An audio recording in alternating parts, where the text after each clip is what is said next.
বিএনপিকেও বলতে চাই, কোনো ফেসিবাদ আওয়ামী যারা রয়েছে তাদেরকে আপনারা দলের মধ্যে আশ্রয় দিবেন না। যদি দেন তাহলে সেগুলো লিস্ট করা হবে, পর্যায়ক্রমে আপনারাও সেই অবস্থায় পরিণত হবেন।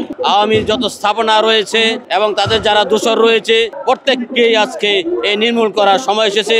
এই দেশে আর কোনো দিন যাতে কোনো ফেসিবাদ কায়েম না হয় সেজন্য ছাত্র জনতা সার্বক্ষণিক তারা ঐক্যবদ্ধ রয়েছে। যতদিন পর্যন্ত এদেশ থেকে ফেসিবাদ চিরতরে নির্মূল না হবে ততদিন পর্যন্ত ছাত্র জনতা ছাত্র সমাজ তারা তাদের সেই কাঙ্ক্ষিত ভূমিকা তারা রাখবে।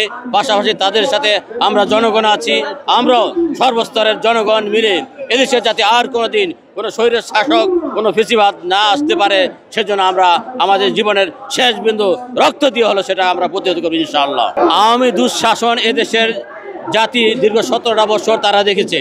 বিচার বিভাগ থেকে নিয়ে এমন কোনো সেক্টর নাই যারা তারা আওয়ামীকরণ করে নাই। কাজেই আমি বলবো এই আওয়ামীকরণ যেহেতু এই 24 জুলাই আগস্টের ছাত্র জনতারা আন্দোলন করে এই স্বৈর শাসককে তারা নির্মূল করেছে, তেমনিভাবে ভবিষ্যতে যদি এরকমভাবে কোনো স্বৈর শাসক আসে আমি মনে করি এই ছাত্র জনতা সহ পুরো জাতি ঐক্যবদ্ধ হয়ে এই ফ্যাসিস্ট সরকারকে তারা চিরতরে নির্মূল করবে। আমি মনে করি যে আওয়ামীর যত স্থাপনা রয়েছে এবং তাদের যারা দোষর রয়েছে 17 বছর পর্যন্ত যারা তাদেরকে এই ক্ষমতায় টিকে রাখার জন্য তারা সহযোগিতা করছে প্রত্যেককেই আজকে এই নির্মূল করার সময় এসেছে।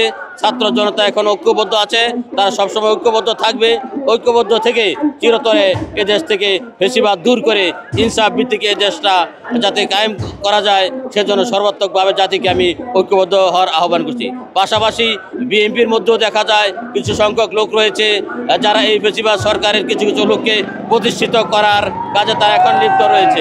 কাজেই আমি বিএনপিকেও বলতে চাই, কোনো ফেসিবাদ আওয়ামী যারা রয়েছে তাদেরকে আপনারা দলের মধ্যে আশ্রয় দিবেন না।